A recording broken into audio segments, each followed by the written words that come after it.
Right, I think we're now live. Yes, thank you. Thank you very much. Good evening, everyone. My name is Councillor Gilderdale and I'm the chair of this committee. I would like to welcome everyone to West Central Area Committee taking place this Thursday, the 16th of June 2022 at 6:30 p.m.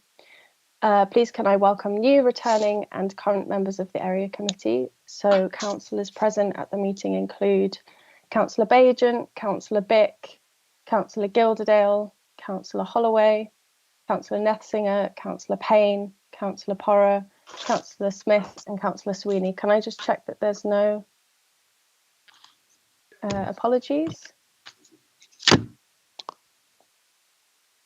Yep. And from county councillors, we have Councillor Gay, Councillor Nethsinger and Councillor Ray present. Thank you. So the officers permanently at the table for this meeting are the committee manager, Gary Clift, and the meeting producer, Boris Herzog. If anyone has any problems, please let me know through the chat function. So just quickly on housekeeping, councillors will recall that at the recent annual meeting, it was agreed to continue to run area committees virtually. This means that the committee cannot make decisions, but we will be here to discuss local issues. Copies of the agenda can be found on the council's website under committee meetings, minutes and agendas. And this meeting is being broadcast live via the council's website, and public speakers are reminded that by speaking and appearing in this meeting, you're also giving consent to being recorded. The meeting will be recorded and will be available to view again on the council's YouTube pages. So the process for each agenda item will be that the relevant officer will give a brief introduction to their report. Councillors and members participating will be invited to speak, and that you can speak by typing speak in the chat function if you'd like to make a question or a statement.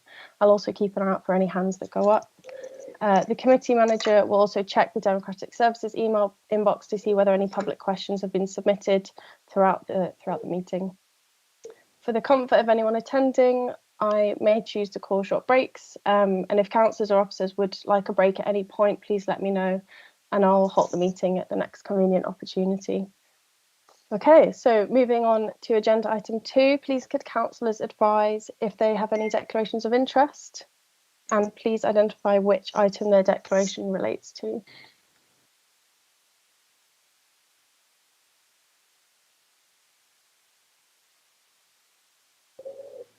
No? Okay, great. Thank you. So let's move on to agenda item 3. The notes of the meeting of 10th of March 2022 are attached to the agenda. If there are any concerns or updates, please could members raise them now?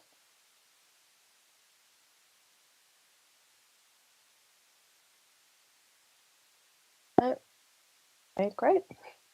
So we're now going to move on to agenda item 4, policing and safer neighbourhoods. Thank you for joining us, Alice Bennett and Lee Brown from the City Centre neighbourhood team, in place of Sergeant Missick, who sends his apologies for not being present tonight.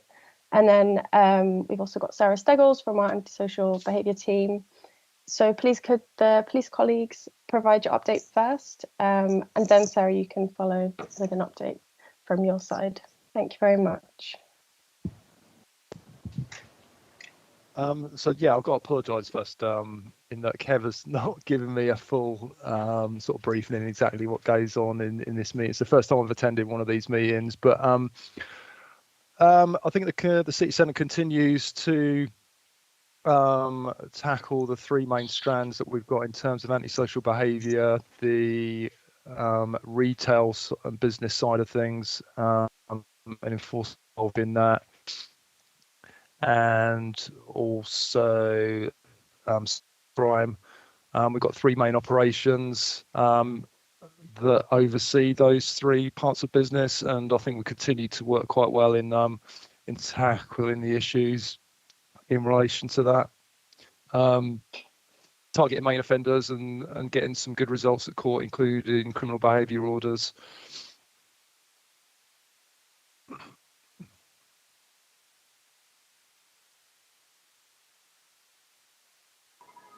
Oh, I think we've lost you.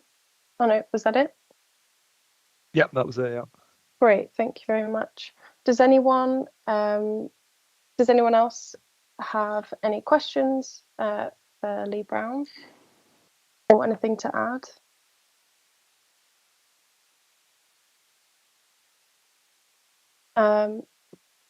Councillor Porra? Thanks very much, Chair. Yeah, thank you very much for this report. I just wondered if we could have, we've had some issues raised by neighbours about antisocial behaviour, particularly around Napier Street and Cobble Yard, so in Market Ward, sort of just round the back of the Grafton. And I noticed you picked up in the report on some of the ASB in the car park, but I just wondered if that was something you were aware of, or if not, you could possibly take back, please.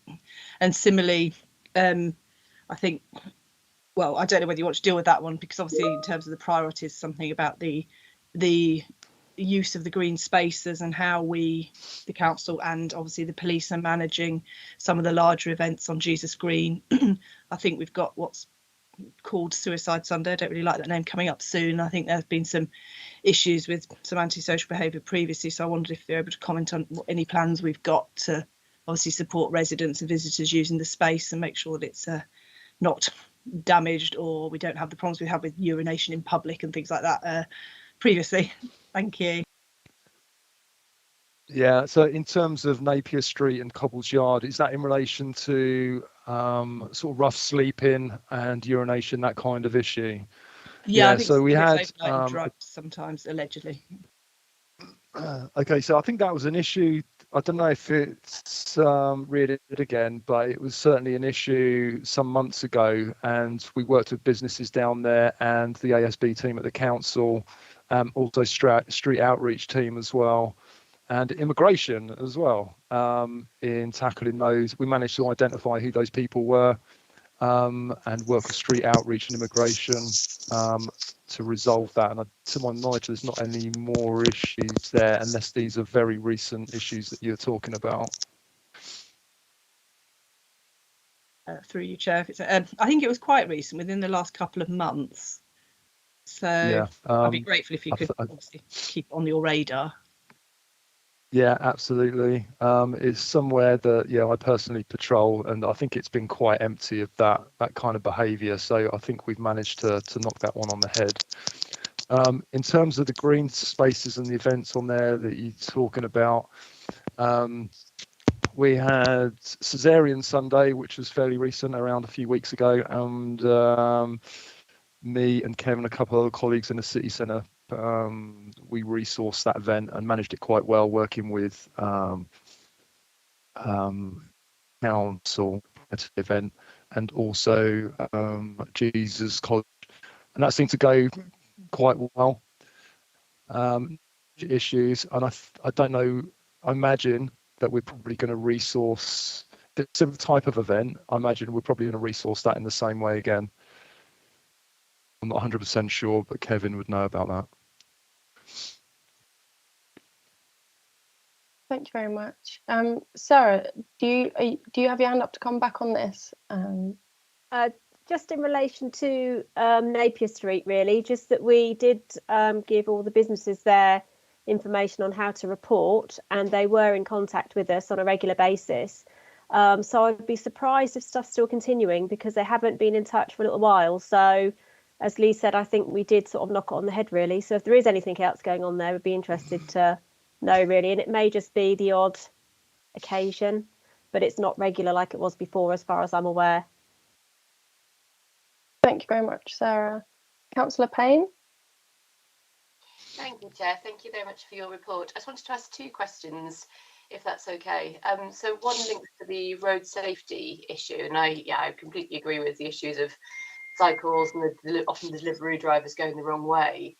But I feel like across the city, not just in the West Central area, I feel like there's been many people reporting an increase in just quite aggressive driving as well, particularly on mopeds, where people will whiz along, revving their engines, and you almost seem to aim for pedestrians who are in the road. I just wondered whether that's an area of work and policing which you have any kind of remit over, and whether those observations are accurate. And then my second question was just what I think we've seen these reports in the past, the increase in things like discarded needles and drug taking and drug dealing in residential areas, which we see a little bit of in my wards. I was just wondering what the picture on that is at the moment. I see it's not in the report. I just wondered whether that's on the decrease or is it still there but little has changed. Thank you, Councillor Payne. I know that the public question that we have is also related to traffic and vehicles in the city centre. So I wonder if this is a good chance for that to come in, and then that can be answered together, if that's all right. So do you want me to Yeah, say that, sure. Chair? Yeah, sorry. Yeah, Gary, if you're all right to read the question out, and then fine. Lee Sure. can. Thank So you. this is from Susan Grossi. She raised it at North Area Committee, but it was felt more appropriate to go to West Central because it covers the city centre. Are there any plans to properly address the problems with traffic and nuisance motorised vehicles in the town centre? For example, by reinstating and properly policing the rising bollards and by encouraging a police presence to curtail the domination of the central triangle, Trinity Street, Market Hill and Sydney Street, by food delivery two-wheelers going in all directions and parking on pavements.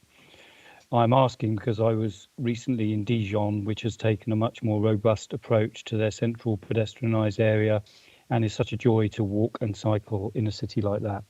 Thank you, Chair. Thank you very much, Gary. Lee, would you mind coming back on those two issues? Yeah, so in relation to that question, there's no plans as such in place. It is something that we're aware of. If we are patrolling the city centre, it is something we're aware of, and we will stop and talk to those people committing offences. I understand that just through my role that there seems to be this issue around mopeds, delivery drivers, scooters. So I can feed that back to Kevin and see if he has plans in terms of sort of targeted action against this kind of behaviour.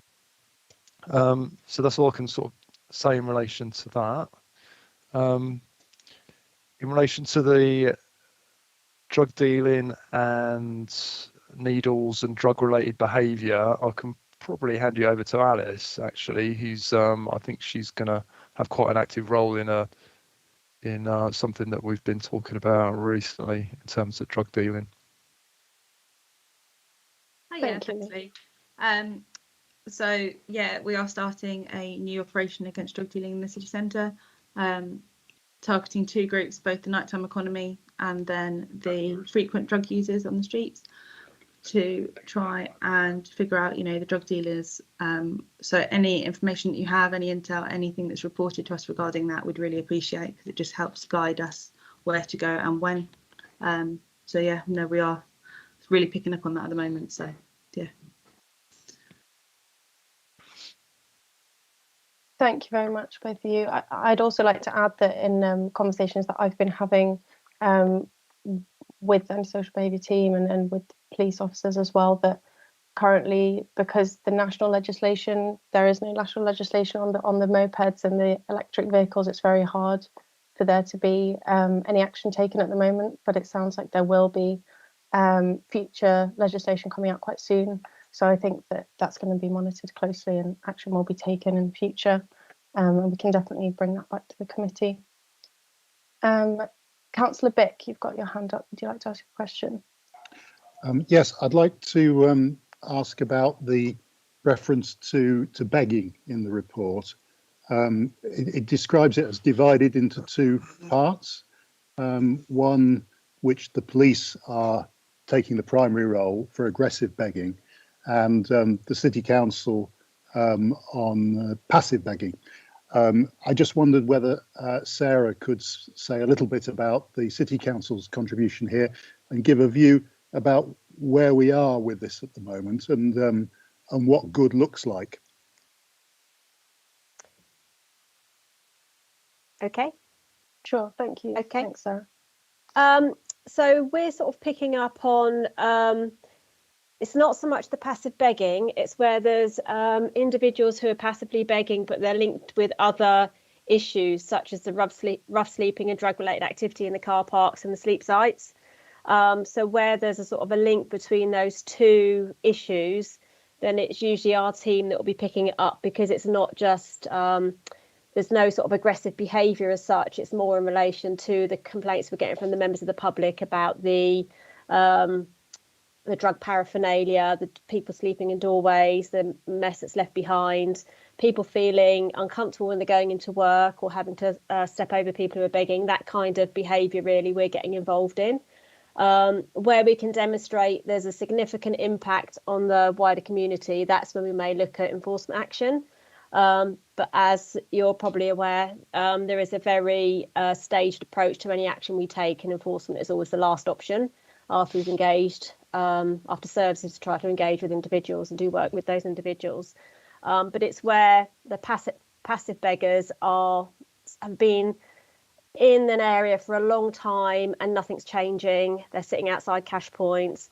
They may be hassling customers, but not being particularly aggressive. And that's kind of the ones we're picking up on. The police are still dealing with reports of begging, but we're probably going to be more likely to be taking the action because we can do something around preventing them being in certain places or doing certain things, like the injunctions and things like that we've done before. Does that make sense? Did you want to add anything to that, Lee? Have I kind of covered that, would you say? No, yeah. I think when it becomes a little bit more than the passive begging and it becomes more aggressive, and there's a criminal element to it, then that's when obviously we'll look into that and be responsible for it. We're more interested in the individuals who may be sitting in the doorways with the signs. We know they've got accommodation. We know they've got support services involved, but they're still there daily with the signs, causing issues for some of the businesses or members of the public. Those individuals, really. Thanks. If I could just come back on that, yeah. I mean, without putting too fine a point on it, I think a lot of people going through the city centre have noticed that there are an awful lot of people living on the streets at the moment. And since the sort of the pandemic situation has gradually kind of disappeared, it seems like we're back to where we were quite a long time before the pandemic. And I just wonder what view is taken on this. Is this absence of the kind of accommodation that there was during the pandemic, or is this just the return of footfall driving profitability of begging, or is it something else? And because I think it's a widespread concern to many people from many different perspectives, and I think understanding it would really help. I think it's linked to the footfall.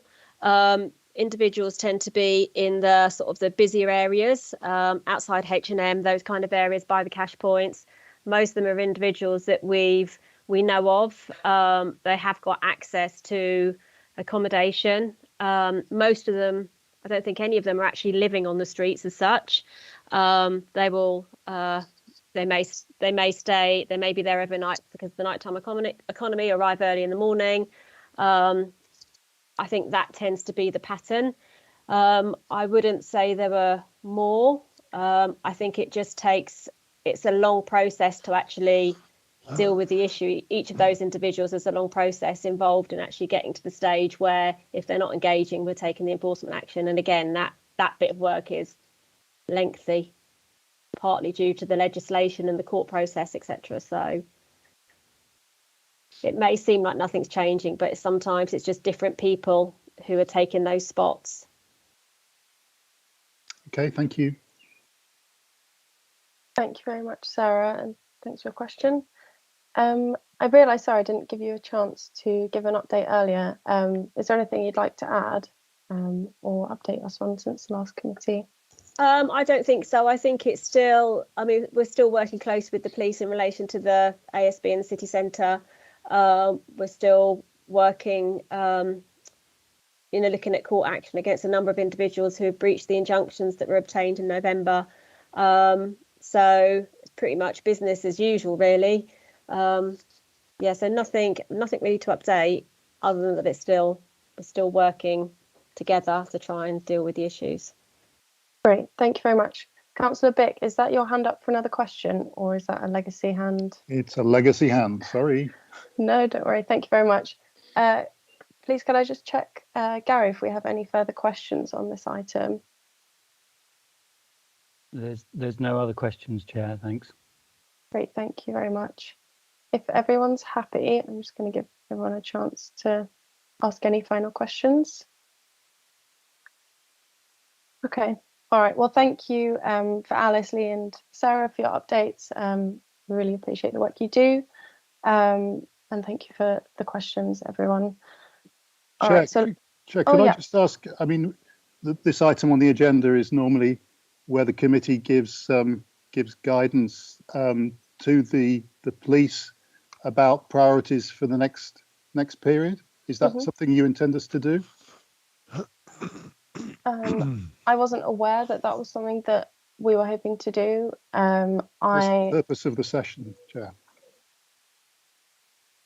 Okay, I was hoping that if everyone in the committee was happy with the report from the officers, that if we approved it, then we were happy for that to be the continuing aims of and the work that will continue from the police and the antisocial behaviour team.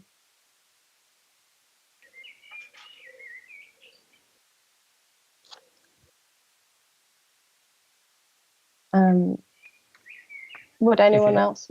Sorry.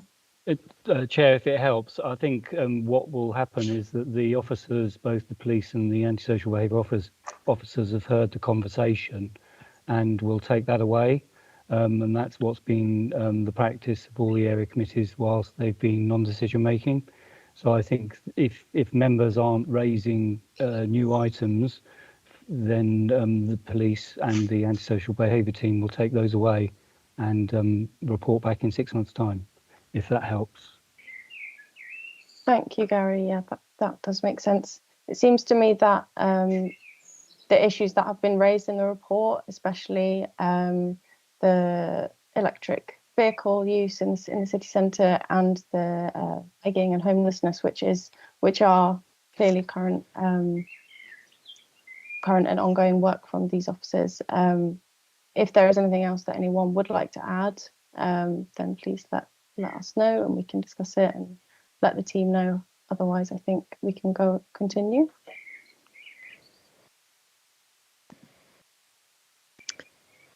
Councillor Nethsinger. Thank you. Sorry, I wasn't sure if I'd raised my hand successfully. I just wanted to. Would it be possible to hear from the police that is what they will do? That they will take those issues away, because we do normally have a sort of a specific discussion around what they will do next, which is slightly separate from discussing the previous report. So if it was possible just to have confirmation that they will take those items that have been raised, that would be really helpful. It can be very brief. Yeah, of course we will. Thank you. That's great. Great, thank you for clarifying that, and I'm sure we all look forward to your next report and to the update when we hear back from you next. Councillor Bick, do you have anything further to add? Sorry, I can see you're unmuted. No, I have. I would like to find out what the police are deciding the priorities are before we get to the end of the period, but perhaps they will notify us in the next couple of weeks. Sure. Okay, thank you very much, Councillor Bick.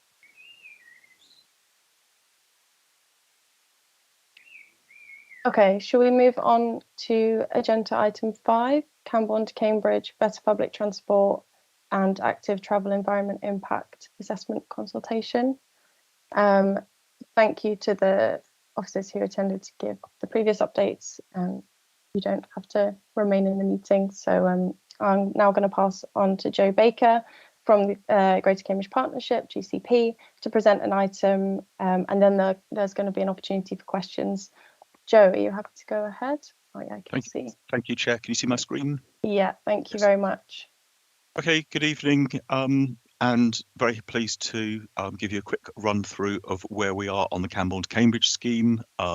As long-standing members of this committee will know, we have reported in from time to time, and at this point we are specifically at the stage where we are in the process of preparing an environmental impact assessment and undertaking a public consultation in support of that. And you can see the relevant dates on your screen. I will return to those later in the presentation. Again, as many people know, Kanban to Cambridge is exactly what you'd expect. It's a new public transport route proposed by the Greater Cambridge Partnership, linking Kanban and Cambridge, but also serving the Newborn airfield development, a new travel hub at Scotland Farm, and going through Hardwick and the West Cambridge campus. As well as the public transport route, we'd also provide an active travel path for pedestrians, cyclists, and where appropriate horse riders, and that would run alongside and connecting with other infrastructure like the Compton Greenway and Madingley Road. And there is further information on things like greenways on our website. The majority of the route will be a dedicated busway with no access for private cars. There are some locations where it'll run on an existing road, but ideally where we can ensure public transport priority and efficient movement of public transport vehicles. So this environmental impact assessment and public consultation follows 3 previous public consultations and extensive technical work over the last 6 or so years. And the aim is to inform the environmental impact assessment, which is looking specifically how we can best manage and mitigate the impacts of the scheme on the landscape and environment. In EIA, environmental impact assessment is required as part of the scheme planning process. Many will be aware where there are significant effects, which in this case we recognise there are, and the outcome of the EIA and this consultation will also inform the final stages of design of the scheme and of course the decision as to whether or not to proceed with the scheme. And it draws together a range of different assessments around all the different environmental disciplines: ecology, landscape, noise, heritage, etc. All the information from the EIA is set out in an environmental statement, and this forms part of a portfolio of evidence that goes to the Department for Transport, and that effectively forms the Transport Works Act order application, which is the equivalent of a planning application for a rapid transit scheme of this nature. And the consultation closes on Monday, the 11th of July at midday. The proposed route, which again many people will be familiar with, runs, as you see, from the west coming out of Kanban through the Bourne airfield, along the side of the A428 to the junction for Scotland Road and into the Park and Ride site, then back onto the St Neots Road or adjacent to the St Neots Road, and this is one area where there's still some sort of discussion going on with the local community through Hardwick. Then along again the south side of the St Neots Road, down Madingley Hill, around the north side of Coton, over the M11 and into the West Cambridge campus, and then round the edge of the Westfields and in on the rifle range track to the city. In a minute, I'll go through some route plans. I will focus on those that are pertinent to this committee, which is really the sort of final stages, but obviously very happy to deal with any odd questions related to other elements of the scheme. Just general background to the scheme. The operating standards are that it should be served by modern electric public transport vehicles to limited air pollution and noise. One of the benefits of having a Transport Works Act order is that we can stipulate the types of vehicles needed. City Council members will be aware that the intention is in any case, I believe by 2030, to be 100% electric public transport vehicle operation. The aim obviously with this scheme, which we're looking to open about 4 years earlier, is to beat that and make sure we are fully electric. It is possible in the first year or so of opening, if those vehicles have not fully been sourced, we may as an absolute minimum use Euro 6 style buses, which are achieving the standards required for things like clean air zones in London and cities elsewhere. As you'd expect, we'll look at issues such as the carbon footprint of the scheme, both the construction and operational carbon issues. There's a wider policy commitment to biodiversity net gain, that where we lose, for example, trees or hedgerows, we have to replace with a minimum of 10% more than is lost, and a goal of achieving 20%. And we'll continue working with a range of stakeholders to achieve that. And as you can imagine, seeking to reduce, where possible, the impacts on land and adjacent activities. And all construction will be in line with standard industry codes of practices around considerate construction. The active travel route I've referred to, you can see in orange the main active travel route for the scheme, plus a potential branch up to Dry Drayton, which really just provides linkage from the nearby village to the park and ride. And you can see here in green the Comberton Greenway, which runs on a similar sort of route, but further to the south of the scheme, and also proposed improvements to Madingley Road. So the aim, as we've said a number of times, is really to create what is going to become a network of walking and cycling facilities across the city, much more akin to what you'd expect in places on the continent, where it's almost assumed that those facilities exist rather than that they are some sort of novelty. In terms of bus stops, this is intended to be an express service. So bus stops are proposed in Camborne, Bourne Airfield, the Scotland Farm Travel Hub, obviously, one on Hardwick on St Neots Road, likely to be one in Coton, still subject to discussion with the parish council there, and in the West Cambridge Hub, before heading down towards Grange Road and onto the city centre to destinations like the station, CBC, etc. In the future, there is potential to connect to a Camborne railway station should one be provided as part of East West Rail. And obviously, we're all still awaiting clarification as to what East West Rail's aspirations are, but our commitment's always been that if it's clear that there will be a station and where that station will be, that we would provide connectivity to it or ensure that in due course that could be provided depending on their likely timescales. Just to give you a quick illustration, the Scotland Farm Travel Hub, this would be providing around 2,000 spaces with things like cycle parking spaces and all the other safety and security features that you'd imagine. It's about twice as big as the existing Madingley Road Park and Ride, and that is quite important in the context of the likely growth that we'll see, both in terms of growth on this corridor relating to new housing, the Black Hat to Caxton Gibbet widening, which may also happen, but also with measures such as making connections and the network hierarchy review, which you'll hear about shortly, which are all about trying to deter unnecessary car trips into the city centre. So very important that alternative facilities are there for those who still want to access the city, but need to start doing so by public transport and may need to use cars for the start of their journey. In terms of a few other issues, in terms of the impact and mitigation of the scheme, I won't go through all of these in detail. Some are not that relevant to, I think, city areas, but landscaping of the route and the travel hub is a key consideration. And we use a range of measures like bunds, which are low earth mounds, trees and hedgerows planting to soften and screen views. There are places where we need to provide drainage ponds anyway to deal with water that runs off the scheme. That obviously creates an opportunity for new habitat. And where we leave pockets of land that are no longer viable as agricultural land and the landowner is amenable, we would see those as opportunities to create new habitats as well. The M11 Overbridge is the main structure on the route, but with a further elevated structure to bridge over and protect the Binbrook to ensure that we don't have any net impact on things like flood risk. And where the scheme meets existing roads, we'll be providing traffic signals to ensure safety and obviously the sort of signing that you'd expect on a scheme of this nature.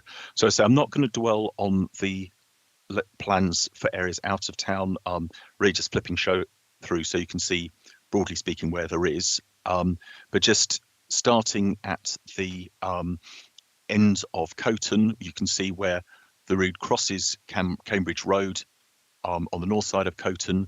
It goes through the orchard and over the M11 and then into the West Cambridge campus. It follows the Charles Babbage Road through the campus, but with traffic signal control to ensure public transport priority for the vehicles going through it. The route then goes down to the south of the campus and out, and I'll show in a minute what happens next. As I said, the M11 Overbridge is the sort of main structure on the route. There is a designated local nature reserve here, and we will need to limit the impact on that and seek to restore and extend planting along the motorway. This isn't ancient woodland, it is very much motorway side planting that dates back to the construction of the M11, but obviously has gained ecological value since then. Again, as always, there'll be the dedicated walking and cycling route along this route. There is an existing north-south bridleway just to the east of the M11, which connects into the existing bridge here, if people are familiar, which takes you across to Coton, and we'll ensure that there's connectivity. That north-south bridleway is not really used much at the moment, but the aim is to provide better connectivity to it. So effectively, there's sort of junction. Again, it's about creating more of a network for walking and cycling across the area. Moving eastwards around the Westfields area, the services, as I said, would continue from Grange Road down to the south and on, typically using the sort of route, for example, that the U-Bus operates. There's been quite a lot of refinement for the route through the Westfields, and some people will remember the spaghetti, as it was alluded to at a previous consultation. We've now refined it to a route that, where possible, hugs the edge of the built-up area and the sports facilities, so trying to minimise the loss of agricultural land. There is some loss of recreational space with the football ground and the rugby pitch, and we'll need to mitigate that as much as we can. And then also the creation of a couple of drainage ponds, as you can see. The area here around the Binbrook, in order to make sure that we can mitigate any flood risk, and that's obviously been a historic issue, we'd be looking at some wider planting to create an area where water can sort of run off and potentially be stored to help to mitigate future flood risk. We're still doing further flood risk modelling around there, and that will help us to sort of refine things like the crossing over the Binbrook. There is some loss of hedgerow in a number of places to get through here, but we will be seeking to protect the most mature trees. And there are a few very nice trees along the rifle range track, for example. So seeking to sort of do as best we can where there are significant trees. And as you can imagine, we've been doing arboricultural surveys and the sorts of things you'd anticipate. So in terms of the next step for the scheme, the results of the consultation will be presented to the GCP, Joint Assembly and Executive Board and the County Council later this year, and will be published online along with all the other documentation. There's a huge number of survey reports, outcomes of this consultation, etc. Subject, actually, that's not quite correct. It's, I understand, to full council approval. We would then submit an environmental statement as part of the submission of the Transport Works Act order to the Department for Transport, and the aim is to do that subject to the approvals of the various member committees along the way, late 2022, early 2023. We then anticipate that to be scrutinised at a public inquiry, and if the application then is approved finally, construction would start 2024, with the scheme expected to open 2026. So consultation is now ongoing. As you can imagine, we've got it all online through ConsultCams. The link is there, can be found through social media, through our website and all the usual ways. But also there is a hotline if people, for example, need printed copies of brochure material, large print, braille copies, etc. There is a hotline that can assist with that. If people want to email responses in, there's an address they can do so.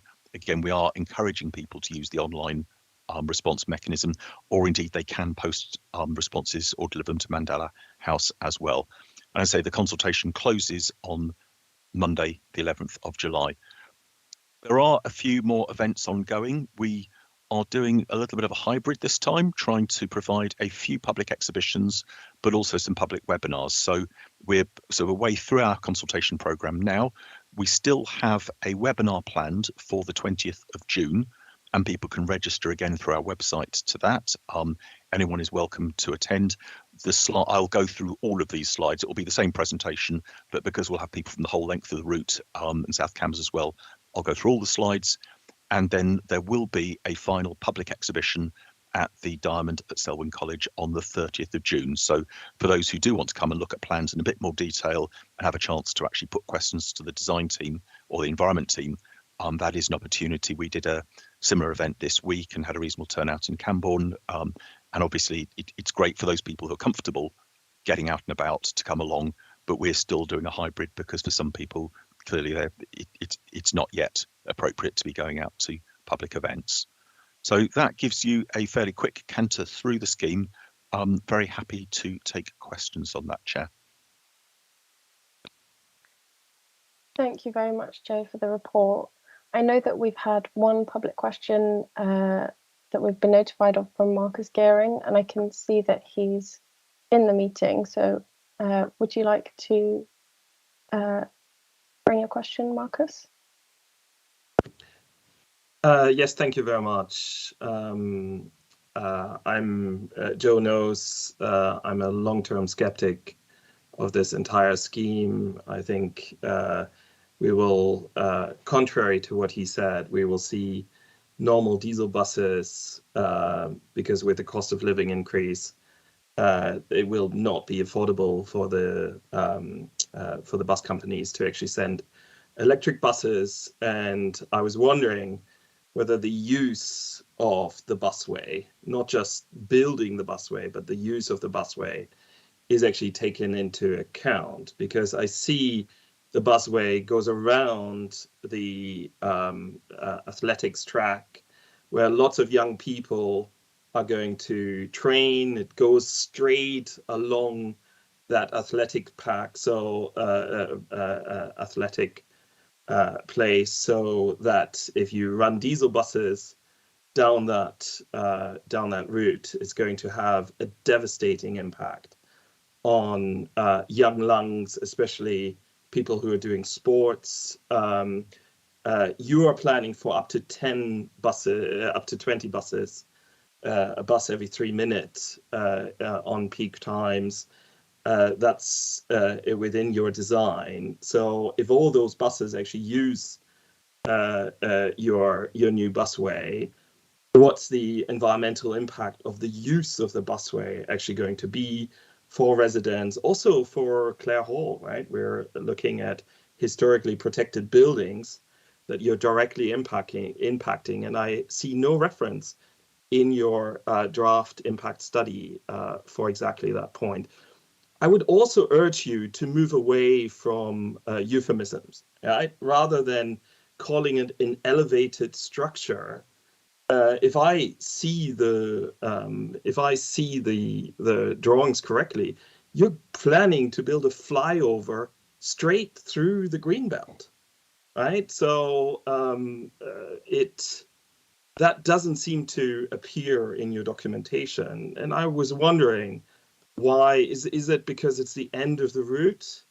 I also don't see any reasonable impact on the various schools and colleges that are along Grange Road. So if you really have the frequency that that this college that this bus route needs, what is the impact going to be on the public roads around and the schools and the young people that are using Grange Road, they're using West Road? So those were my questions. Thank you, Chair. So just picking up the points in order, we're undertaking an environmental impact assessment of the scheme. That is what we are doing. That involves both the construction and the operation of the scheme. The process for environmental impact assessment dates back, I suspect you'll be aware of this, Marcus, to European legislation. It's a very clearly defined statutory document, and we'll be following those processes, dealing with both the operational and the infrastructure elements of the scheme. In terms of the vehicles, as I said, the anticipation is we'll be operating electric vehicles. I think you'll find that whether or not there is still a cost of living crisis, in due course there will not be diesel buses on sale on the market. So operators will be moving across. The city's got a clear policy to be moving across, and we will be complying with that policy. However, because for environmental impact assessment we need to look at the worst case, we will be looking at Euro 6 buses as an absolute minimum. As I said previously in the presentation, a Euro 6 bus is compliant with operation in a clean air zone. It has a significantly lower health-related environmental impact to traditional diesel buses, and that would be the worst case. But the aim would be that if those are operated, they will be replaced, hopefully, from day one with electric vehicles. The only reason we've kept that caveat is we clearly, if we're still procuring electric vehicles, which are going to be in huge demand, I suspect, by 2026. We wouldn't want a white elephant scheme that we couldn't open from day one. So that's the first one. In terms of the flyover through the Greenbelt, I didn't refer to a flyover through the Greenbelt because we're not planning a flyover through the Greenbelt. So that, I think, is where we're at. Other issues like impact on schools and colleges, again, we will be looking at the impact of the scheme. We are, particularly in the context of Grange Road, looking at a relatively small number of vehicles where you set it against the amount of wrap running that you get along Grange Road at the moment. It already has at least 4 buses an hour each way, plus a wide range of other vehicles. If we add in a small number of additional electric vehicles, the impact on air quality will be more or less zero. So, but the environmental impact assessment will be picking up all those issues. Thank you very much, Joe. Marcus, do you have any follow-up questions? No, just to highlight that I think lots of residents will be very concerned that you're basically cutting a busway through the Greenbelt for 4 additional buses. I think that's news to me, because the original plans were many more buses, and also that you're sending them both ways. I thought they were going straight to the city centre. I think that is not information that is readily available in your impact assessment documents. And, you know, assuming electric buses, I think is very optimistic in the current climate, given that the bridge that you're planning is going to not be affordable for 150 million, but we're looking at 220 million, the minimum. I realise that your civil engineering expertise may be superior to our consultants. I think we're pretty comfortable with what we're doing. We are delivering a scheme with people who have significant expertise in doing so. In terms of buses going to the north, again, that's something else you've come up with yourself, Marcus. However, we haven't produced an environmental impact assessment, and as I said in the presentation, we are producing an environmental impact assessment, and that will be looking at sensitive receptors.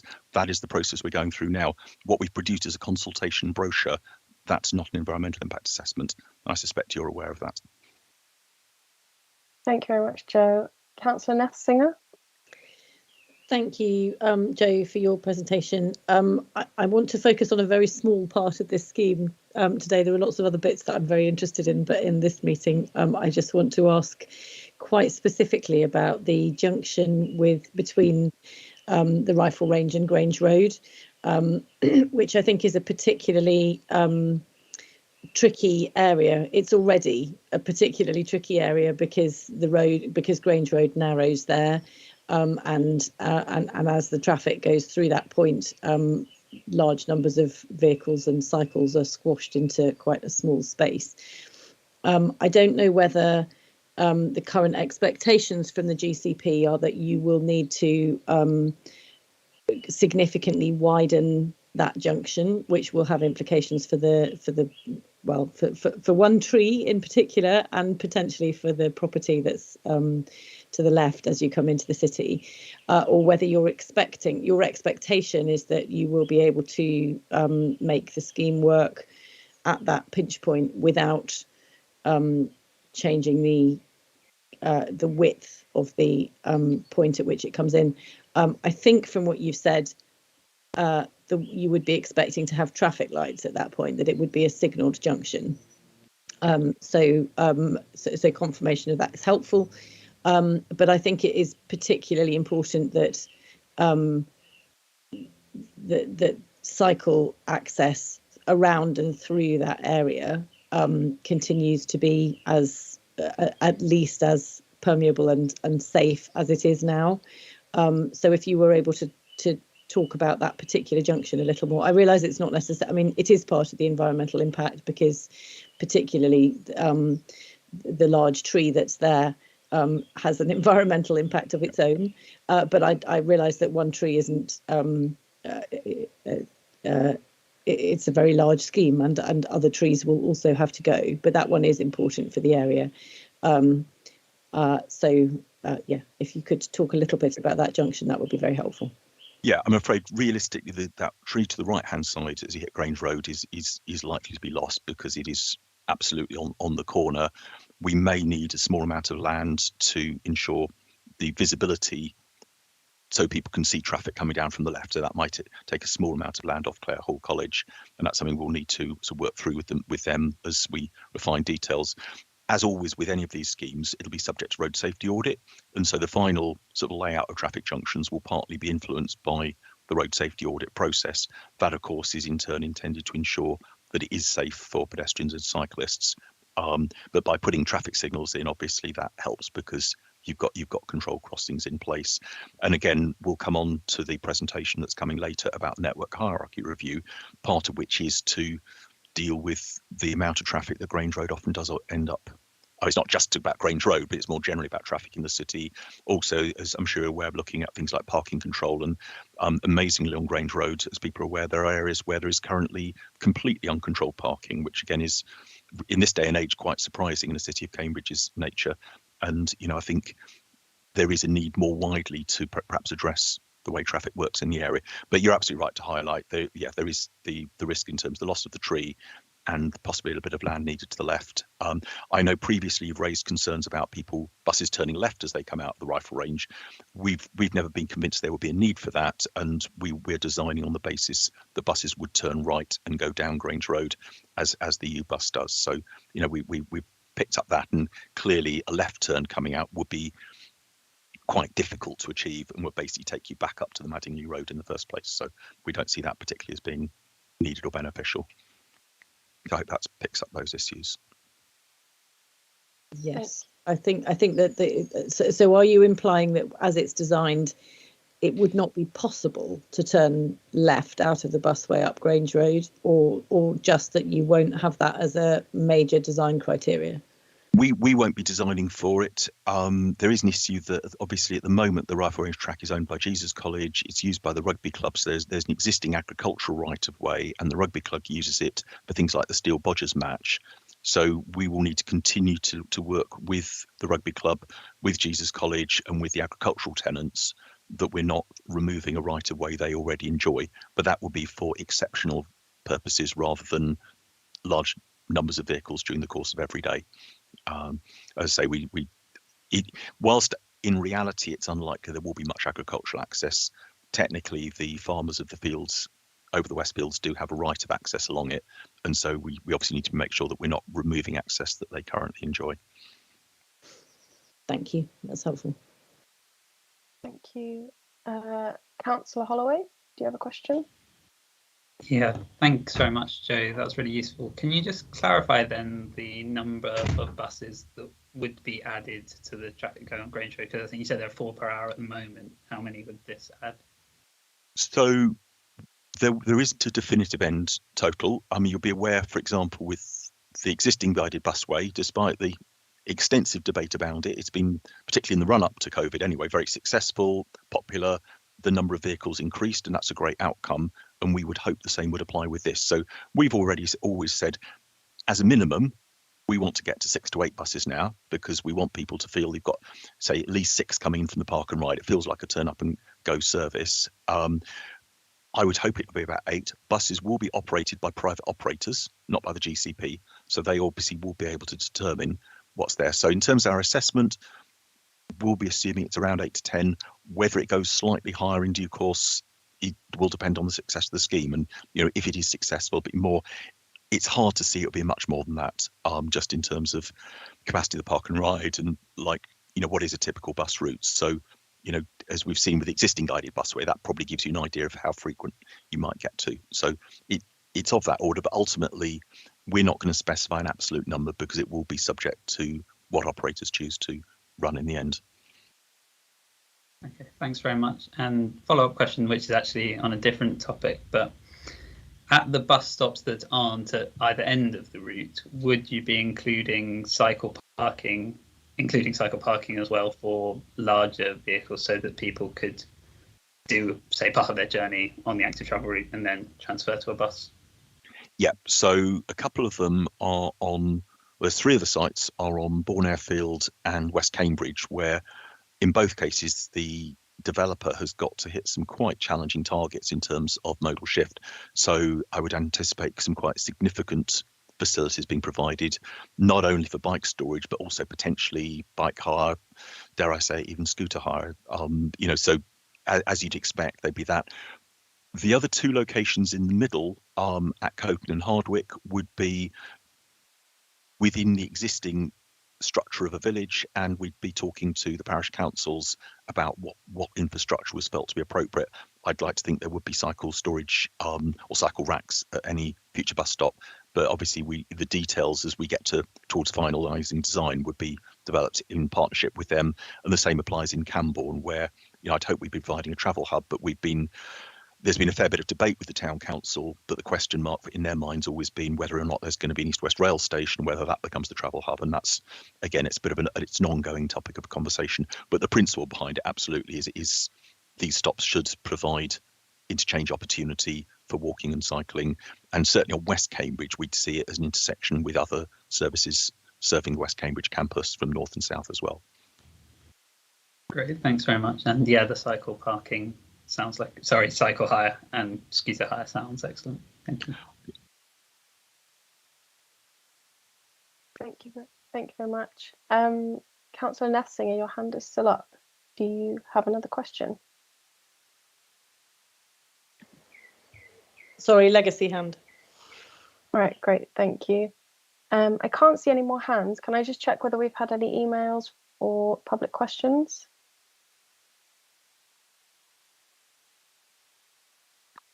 So I was just trying to find my microphone, apologies.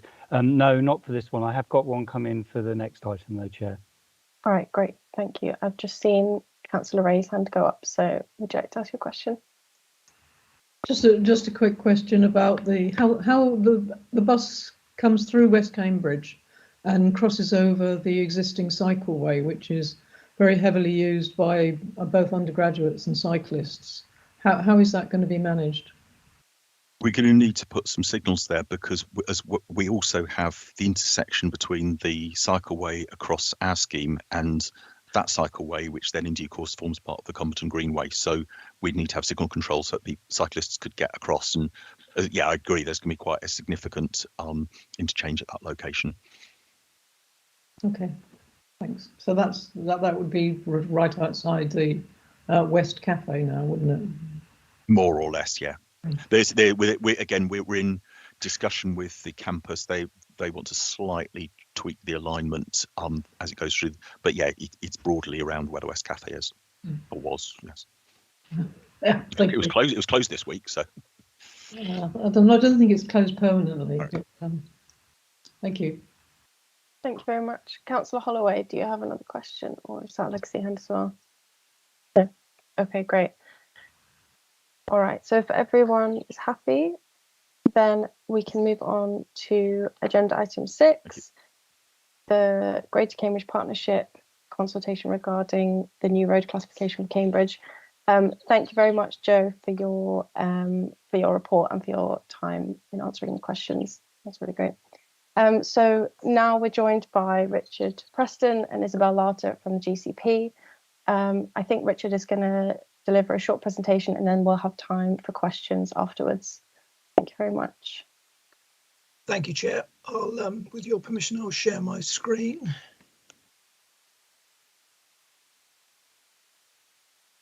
And hopefully everybody can see the presentation.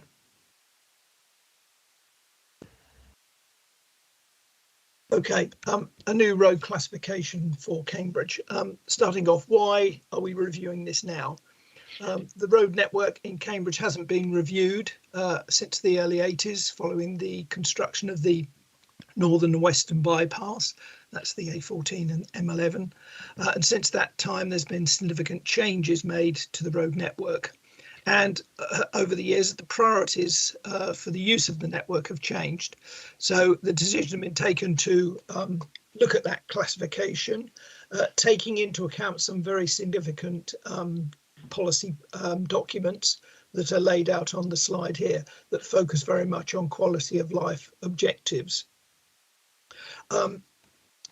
Yeah, well, what are the key aims of the review? Well, they need to respond, the review needs to respond to these quality of life issues.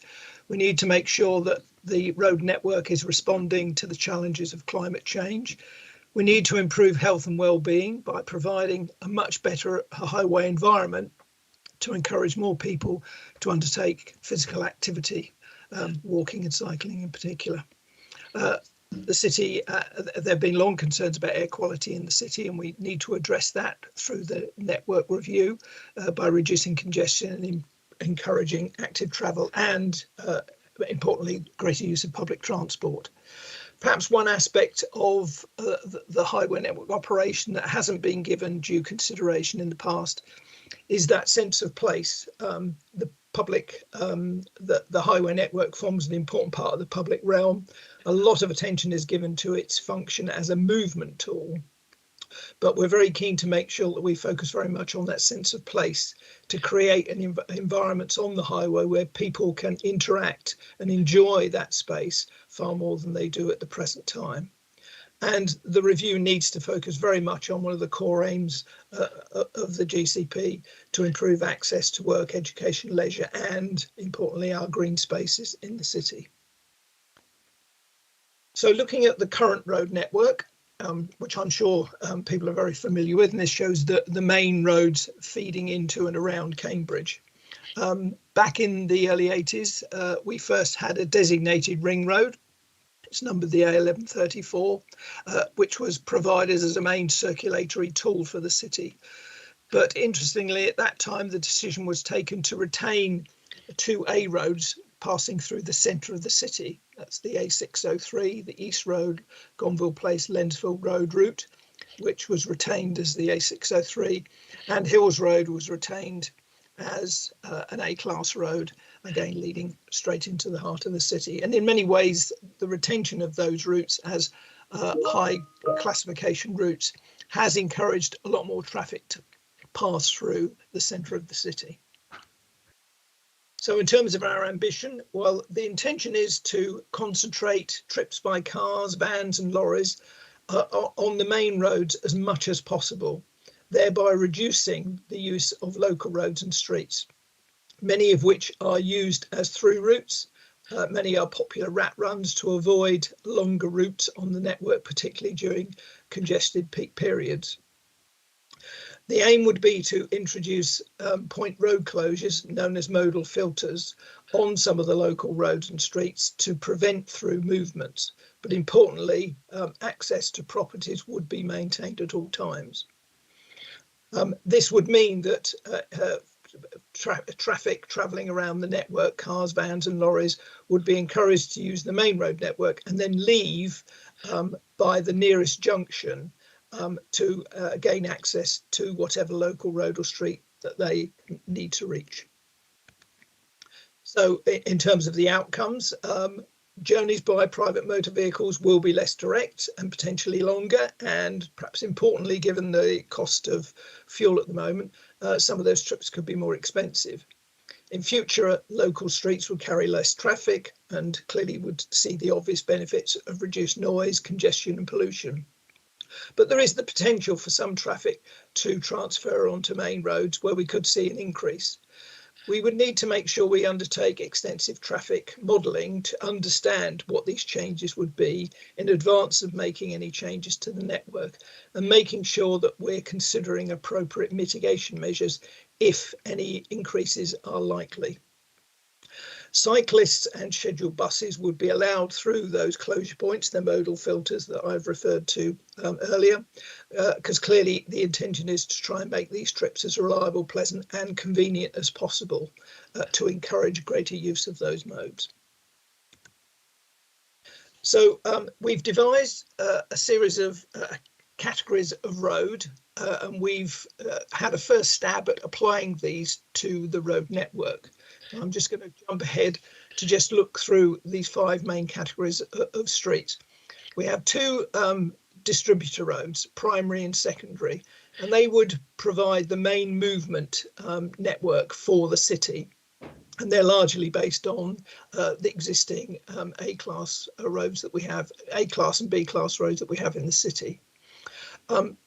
Underneath that, we would then have 2 levels of access street. Area access streets would, as the name suggests, provide access to large areas of the city. They would then be underpinned by local access streets that would then feed into more local areas of the city. The 5th category of street we currently call Civic Streets, and these are mainly the small, narrow streets in the city centre where access for vehicles would be restricted far more than it is at the present time. I would stress these are the initial titles we've given to these road categories. They're not set in stone, and we're more than happy to receive suggestions of alternative names. So based on these road categories, we've applied this to the map of the city, And as you can see, many of the A roads are retained as the A roads and B roads are retained as the primary distributor roads, and they're supported by secondary distributor roads in the east of the city, where historically we've never had a major route coming into the city. You then have the purple and green routes, which are the area access streets and local access streets, and they link across between those distributor roads, but importantly do not provide through movements. And then in the heart of the city, we have a collection of civic streets where we aim to provide a higher level of cycling and walking priority across a larger area of the city centre. So there are several issues that come out of this approach to operating the network. I've mentioned already about traffic displacement. We have a particular problem in the city at the present time, given that there are aspirations to significantly improve public transport, and that would mean a lot more buses operating on the road network. In terms of the city centre, interchange for bus services is concentrated in a small area around Drummer Street. Prior to the pandemic, the area was already struggling for capacity.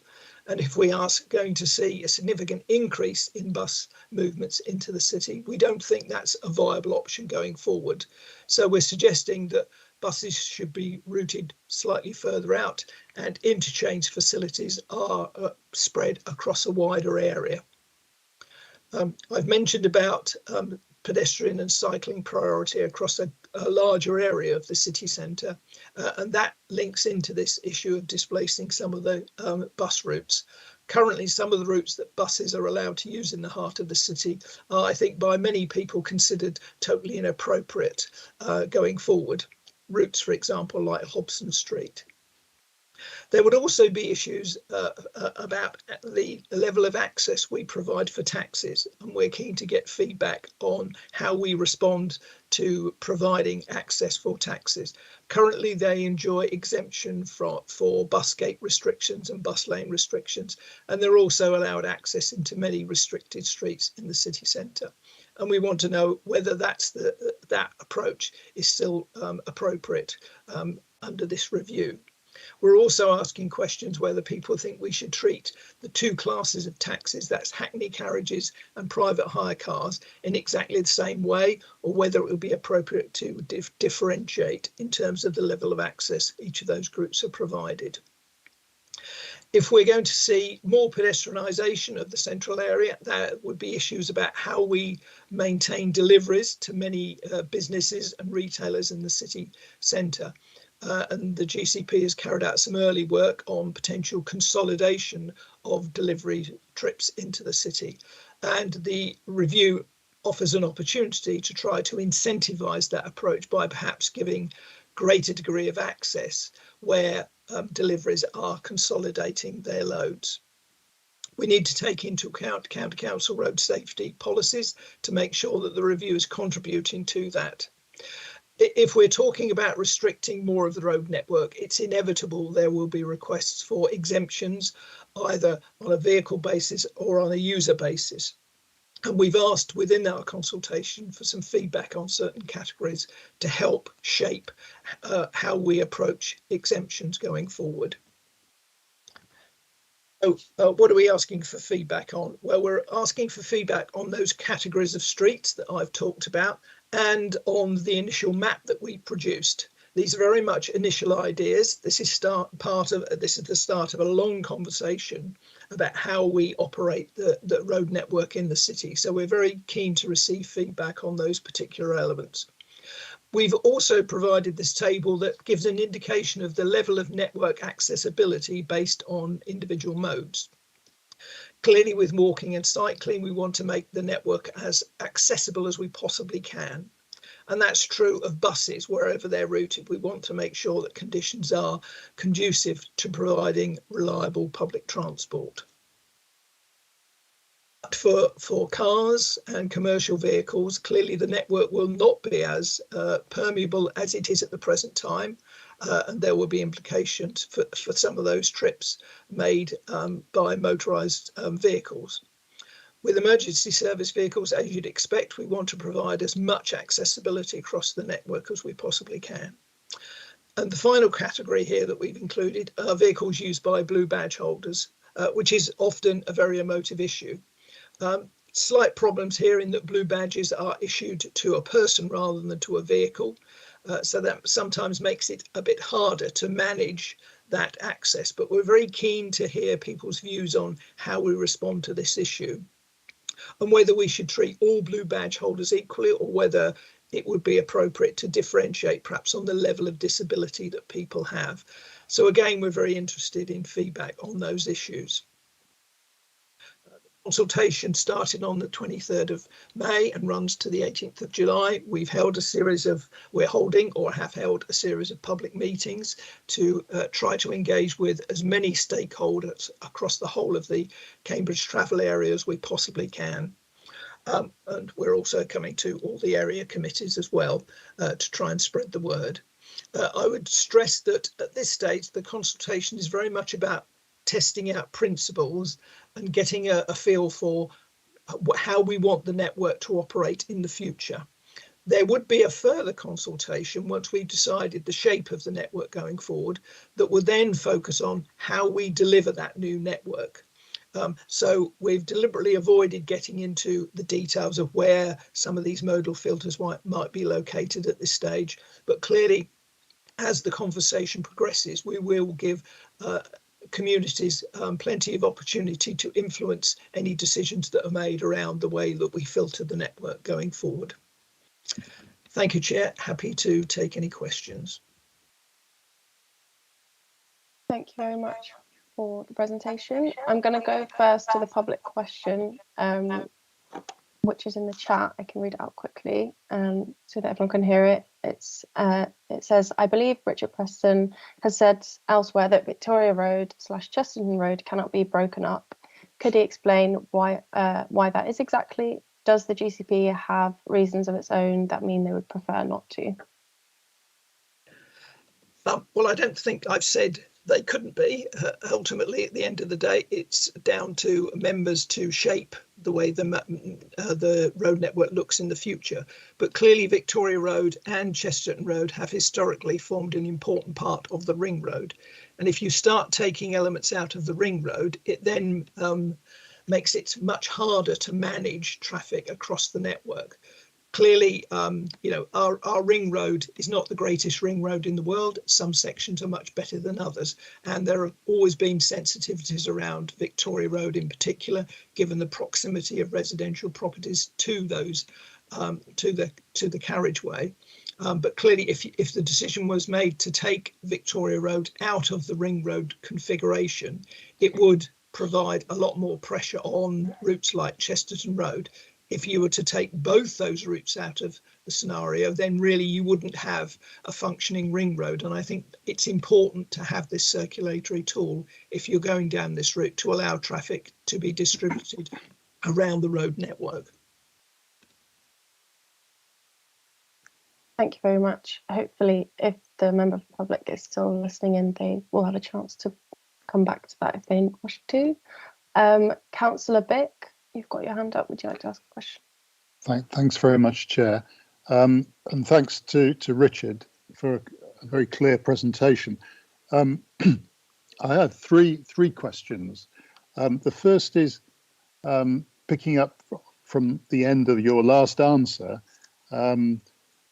What is anticipated to be the future concept of an inner ring road? Because it seems to exist only on one side of the river, effectively, according to the map as I read it, but I may have misunderstood. The second question is what if a road was to be effectively reclassified from being a primary distributor road now, a red A road, to become an area distributor road in the new hierarchy. It's clearly gone down in the hierarchy because of that.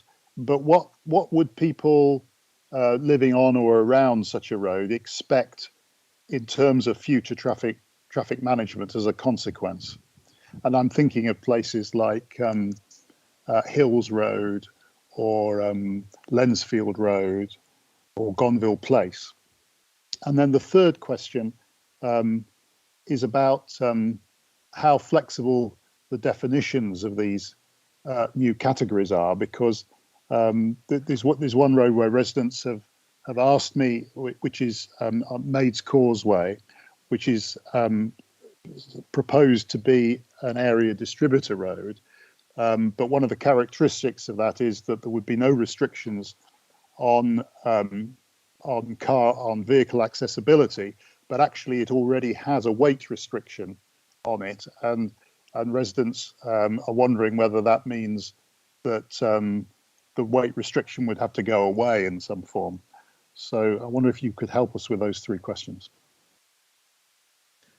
Okay, I'm not sure I totally understand the first question, but there's often reference in the city to the inner ring road, which is in effect the northern part of the official ring road, plus the East Road, Gonville Place, Lensfield Road cross route. And that's often referred to as the inner ring road, although it's never been designated as a ring road. Clearly, that has proved useful in the past to move lots of vehicles through the heart of the city. But if we want to address many of the congestion and environmental issues in the centre of the city, the review at this stage has taken the view that it's not viable to continue to have that route passing through the centre of the city. So the intention would be to take that out of the equation. It would still provide access, but it wouldn't, we need to be very clear about this, it wouldn't facilitate those through movements. And there are many drivers that use routes like East Road and Hills Road, for example, to go to and from Addenbrooke's, or from the west are using Lensfield Road, Gonville Place, East Road to get to the east side of the city. So clearly the intention is to do away with that, what's commonly known as the inner ring road. If roads are changed from a distributor category to an access category, clearly the expectation would be that there could be significant drops in traffic, and that obviously opens up tremendous opportunities to change the environment of those streets. We're doing a piece of work, and we will be carrying out further consultation on this to try to define the characteristics of each of these categories of roads. So it will give some idea of what the potential of what these routes would look like and how they would operate. We've done some initial work, but we need to do further work, working particularly close with colleagues at the City Council, particularly in terms of the central area of the city. And I think that will give a clear idea of the sort of characteristics that we want to deliver for some of these streets. In terms of flexibility of these categories, and I think there was a particular reference to Maids Causeway. Maids Causeway, the suggestion is that it's an access road, thereby therefore it would provide access into the central area, but it wouldn't be providing through movements, and the area currently suffers significant levels of traffic that just pass through Maids Causeway and Victoria Avenue without requiring any access in the area. Clearly, under these designations, that through element would be removed. Clearly, lorries are restricted from using the route as a through route. They're still allowed to use the route if they're making access. If we go down the route of defining it as an access road, I think the measures would help to enforce that restriction, and I wouldn't see any need to do away with the weight limit. Thank you, Chair.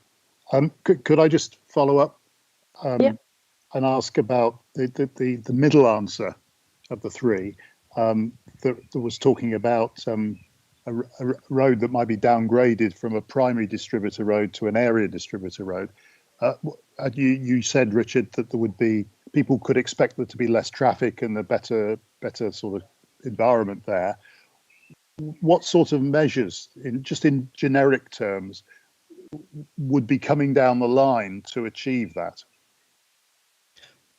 I'm not referring to the environmental improvements necessarily, but the measures that would enable the environmental improvements. Well, clearly the key tool to remove through traffic would be a modal filter of some description, a physical restriction there that would prevent, would be enforceable in some way that would prevent those through movements. That's the first key element. Once you've established that and you've taken out that through traffic element, then obviously it opens up lots of opportunities. I'm not sure we're down to defining what every access street should look like at this stage, but clearly there would be every opportunity, providing resources are made available, to undertake very significant changes in those areas. Obviously, it's going to be a matter for members to consider if they want to deliver this change in the way the network operates, how much resource they want to put into the project. Thanks very much, Chair. Thank you. The next person with their hand up was Councillor Payne. Thank you, Chair, and also thank you, Richard, for a really clear and detailed report. I think my question sort of follows on from where you just left off, actually. So the sort of fine tuning of, if this is accepted, pending consultation in the form in which it is in, the kind of fine tuning of things like where modal filters go and how it's implemented, I can imagine will be quite complicated, and sort of fitting in with things like emergency vehicles and bin lorries, etc., to get it in the right place. Can I just ask what sort of is the trajectory for how that will happen? Will there be a second wave of consultation with residents with more concrete suggestions of what that might look like, or will it go to members? So what's the sort of steps going forward from this in your mind, please? Well, we're due to report back to the GCP's executive board in December, and the board will take a view on this. They will then make recommendations to the county council. Clearly, we need to be clear here that adopting any new highway classification is a matter for the county council as the highway authority. The GCP will make recommendations, and the Highways and Transport Committee at the county council will then determine what the shape of the network is going forward. The plan at this stage is then to move into a second round of consultation where we start looking at the detail of how you might deliver this. Clearly, this is a very significant change, and this isn't going to happen overnight. It's going to take many years to implement a lot of the changes, and clearly we're going to have to set priorities. And so, how we set those priorities will be subject to consultation.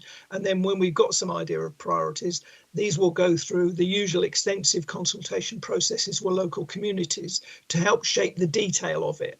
And clearly, when you look at a lot of the routes that potentially could have modal filters, I'm sure there are plenty of suggestions around where we would ideally put these modal filters, and we would have that engagement with local communities before putting forward any firm proposals.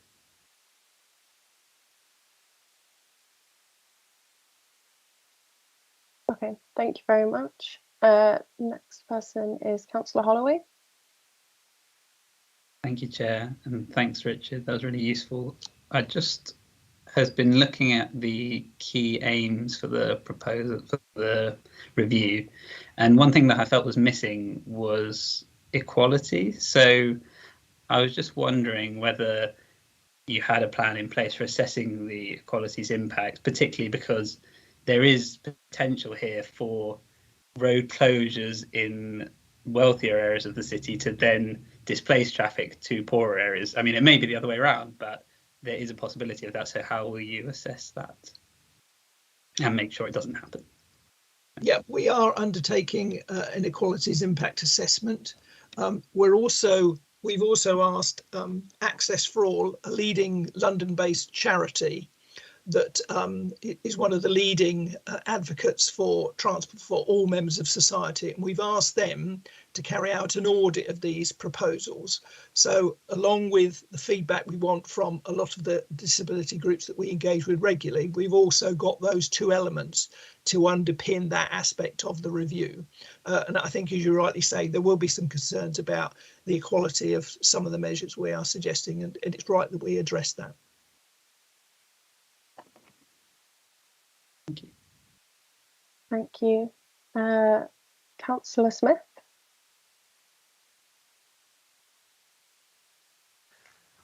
Yes, thank you. Thank you, Richard, for your presentation. I sensed you might have been busking the rest of the process just then, because it wasn't actually clear what stages the next rounds of consultation will be. Are you suggesting that the proposals go to the GCP in December and then the County Council, and then there will be another consultation on the detailed proposals and recommendations? How's this going to work? Where do local people get to have a say on the proposals? As you say, we will go to the Executive Board first. They will make recommendations to the County Council. Yeah. If the County Council is minded to adopt a new network, the early indications are that they then may ask the GCP to do further work to work out how we move this plan forward. And on that basis, on that assumption that the County Council do endorse a new network and the GCP is asked to undertake that work, we would like to carry out some consultation as early as we can next year to start focusing on what the priorities ought to be to deliver the change in the network. Because clearly, as I've said, you can't do all of this at one go. And I'm sure there'll be differing views on what the priorities should be. Clearly, you've got to have some structure to this. And it's also important to recognise that in many ways, you need to, I suppose, break up the city into reasonable sized chunks. For example, if you're looking at an area between two roads and you just start filtering one of those roads, that's going to just push all that traffic onto the other connecting road. So it may well be that we have to break this up into reasonable parcels. So there's a logic to the way that we're addressing individual areas. All those issues would be part of that second consultation. I think once you've then got those priorities set, then you go into the more detailed discussions with the first areas that are going to be addressed to work out the detail of how you're going to start filtering the road network. I think it's worth saying that perhaps one of the things I should have said earlier, that as well as the filtering of many of those access roads, there's also this agenda about the city centre and the desire to see a wider area of pedestrian priority. It may well be that it's felt that that could be moved forward much earlier than other elements, because the risk of displacement from that approach is probably going to be less. But ultimately, it's going to be down to the County Council to determine how it wants to go about setting those priorities. Okay. And then how will the decisions be made? But for the recent road closures, the COVID related ones, that was done on a citywide consultation. Are you proposing the same method? In other words, do residents have agency in this, or are they just going to be told there's going to be a road closure? Well, I think the County Council will have to determine which route it wants to go in terms of the sorts of orders it wants to use to implement some of this. For example, it could go to permanent traffic orders, or it could go, just as we did through the pandemic, use of experimental orders that you can trial these things and then, play around with them to a certain extent to try and optimize their outcomes. Those are all possible options. But clearly, I think the lesson we learned from the pandemic was that whilst the experiments proved quite popular, I think there was a concern that there needed to be a higher level of engagement with communities before you start talking about implementing orders. And clearly, we didn't have that opportunity during the pandemic. So I think, I think the plan would be that we would want to have greater engagement before we got to the stage of then formally advertising any orders. Yeah, I mean, it's quite interesting. I think part of the experience locally in Castle, and I know Shaney Payne will bear me out on this, is that the initial proposal, and I'm speaking specifically about Stories Way, was that the residents were opposed to it. And then once it was in, they loved it. And they, it was a 180-degree change. So it is a difficult dilemma, isn't it? If you listen to people's views before, it stops you from doing something that actually they love after it's been done. So it's a very, very difficult process to go along. And I just wanted to pick up on Cameron's point about the equitable distribution of urban goods out of this process, because it is going to be very, very resource distributive, isn't it? So because some people are going to be landed with permanent noise, pollution, heavy traffic rumbling past their houses, and others are going to have virtually traffic-free streets, clean air, and so on. And I think, given that the main routes look fairly, it's a degree of rigidity around those, that it looks as if the die is cast already for those people. And I'm thinking, what given that we're going to have substantially reduced traffic in the city in any event, what mitigation measures are going to be made available to those people? Because some parts of those routes, it is the pedestrian, just the active mode, which is part of the promotion of this scheme, is just very, very difficult. And if it is possible, it is dangerous from a health point of view and the safety point of view. And cycling in many of those cases, similarly, is pretty much a risky venture.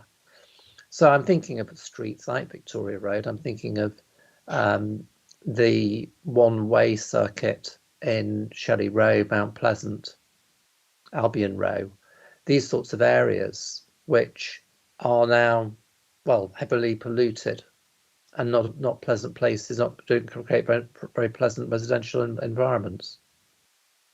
I think it's hard to determine the level of mitigation that you might need. I think a lot depends on how the network review is implemented. We've highlighted in the report to the GCP Executive Board that if the network review is aligned with the Making Connections proposals, where you'd see significantly improved public transport and the potential for some charging mechanism, that would reduce traffic levels overall. It would then mean when you start filtering the network, the risk of displacement would be much lower. And it may be that whilst there is some transfer, that transfer may be less than the overall reduction that's achieved through the Making Connection. So it's not certain that certain distributed roads would experience increased in traffic. That issue may not be as bad as we think, but clearly we need to make sure we've assessed that and we've modelled that and we have some idea. And at each stage, we need to make sure the public are aware of, you know, not only the opportunities, but some of the risks, and you're mentioning some of the risks there, so that at the end of the day, members can make a balanced judgment, taking into, you know, account the good and the bad, because this isn't, you know, there are obviously lots of opportunities here, but we recognise there are also risks as well. Good, thank you. Thank you for that question. Cameron, can I just check if that's another question or no? Okay, Councillor Nethsinger, you've got your hand up. Thank you. My question, I think it's probably a point rather than a question, follows on quite well from the discussion with Simon, which is that my big reservation about this is the impact of people who are living on the major roads, and I understand very well that the extent of the impact on those people will depend on some of the other work that the GCP is doing. But I think as this particular project is taken forward, it's very, very important to make sure that that we're not doing precisely what Simon was talking about, which is making life very much better for those people who happen to be lucky enough to live on the roads where the network is being downgraded, and very much worse for those people who are living on the major roads. And there are quite a lot of people in that category. I think there are a number of ways we can make sure that that doesn't happen. And some of those are to do with other projects like the City Access Study and the Making Connections work, and all sorts of things to do with buses, and that's very important. But I do think that when we're looking at the proposals that are coming forward on this, there will need to be a balance between. I mean, so I'm all in favour of trying to reduce the through traffic on small roads around the city, But I am not happy about the idea that we push a lot of extra traffic onto those major routes, and we do need to make sure that when we're looking at the consequences of this, we're looking at that very, very carefully, because life is already very difficult for people living on Histon Road, Victoria Road, Barton Road, etc. And I don't want. I'm absolutely determined that it doesn't get any worse. So I just wanted to make that very clear. Thank you very much, Councillor Nessinger. Does anyone else have any further questions or points for discussion? No? Okay, great. Well, thank you very much, Richard and Isabel, for taking time out to come and talk to us about this, and really appreciate that this has been brought to all the area committees for discussion. I'm sure that all the councillors here will make sure that we share the consultation with all of our networks and pass it on to residents. Thank you very much again.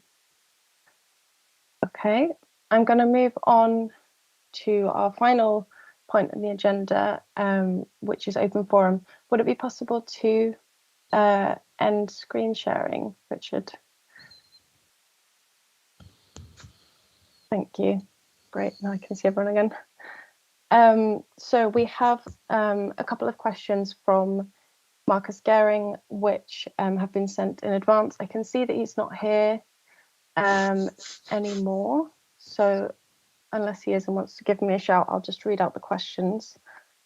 So the first one is, when will the draft South Newnham neighbourhood plan be reviewed by officers?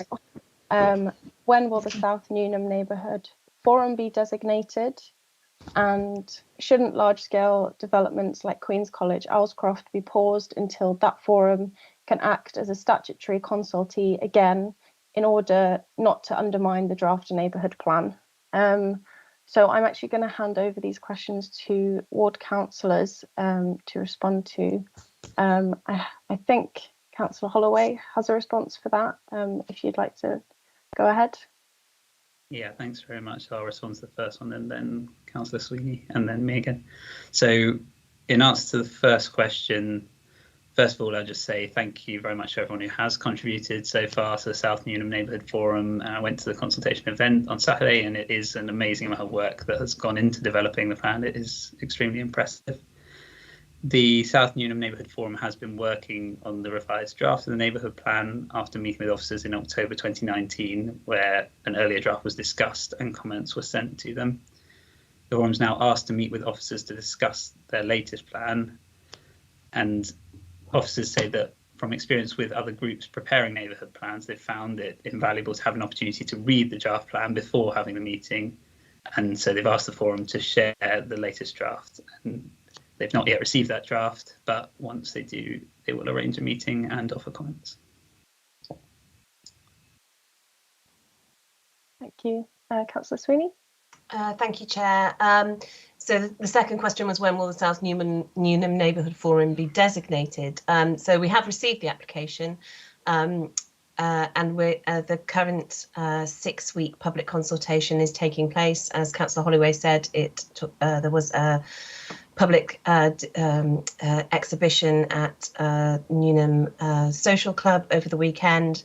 I've met with the group who have put the plan together. So the 6-week consultation is required by the national regulations, and that consultation closes on the 21st of June at 5 p.m. Following that, officers will prepare a member report setting out comments received during the consultation and whether the forum should be redesignated. And that decision will be taken by the Executive Councillor for Planning and Infrastructure, Councillor Katie Thornborough. Under national regulations, that decision is required to be made within 13 weeks of the consultation beginning. So that brings us to the 9th of August, and it is anticipated that a decision would be made well before that date. Thank you, Chair.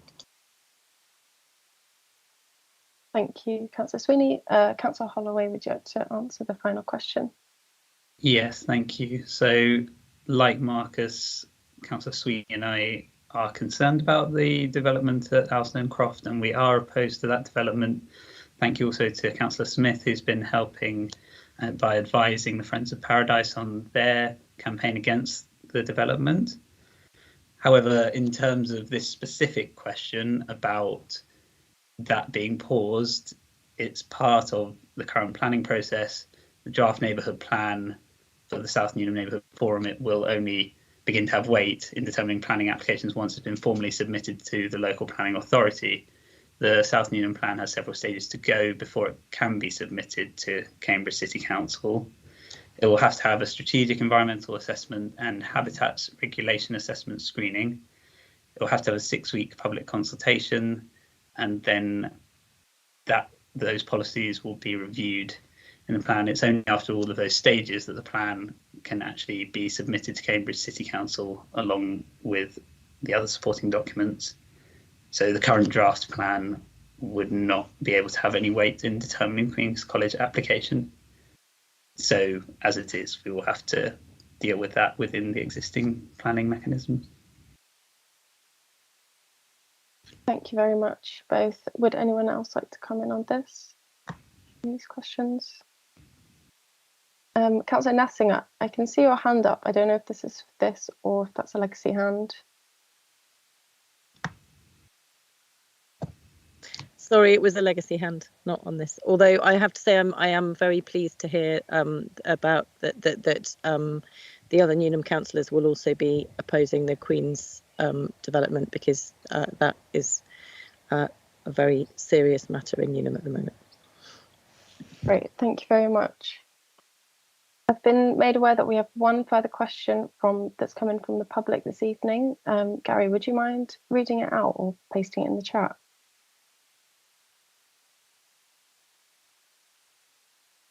Yeah, okay, I'll read it out, so that's good for the people watching as well. So the question is, the Ferris wheel was recently granted a 4-year stay on Parker's Piece. I had a quick look through the planning documents and couldn't see anything about lighting in them. The last time they were there, the lights were strobing at various points in the late afternoon/evening, which to me looks like it could be hazardous for some people. What can be done to ensure they are more responsible this time, please? Great, thank you very much for the question. As far as I know, as ward councillor, the planning application that has been granted for the Ferris wheel is for the summer months, whereas last year it was running over the winter months. So I don't think that there will be any lights on the wheel this year because it will be running in the daytime, so the use of lights won't be necessary. So I hope that answers your question. I don't know if any other ward councillors would like to respond there as well. Councillor Porrow. Thank you, Chair. Yes, I think, as you say, the current permission, which Councillor Bick and I did object to because we felt it was overuse of the piece, that it does run until 8 p.m. So there will be some impact from the lights once dusk draws in. And it's certainly something we've raised before with the operator, that the lights are one thing, but the strobing, even in the daylight, actually, when you're standing under it, is really quite intrusive.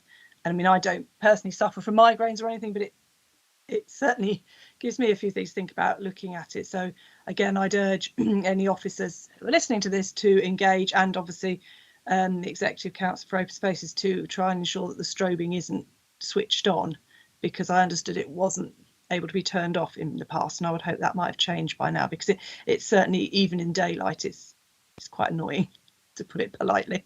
Thank you. Thank you, Councillor Porrow. Yeah, I completely agree, and it's something that I've raised as well. So hopefully, even though the application has gone through, hopefully it means we can bring it up and try and see if Thurston's can make any changes this year.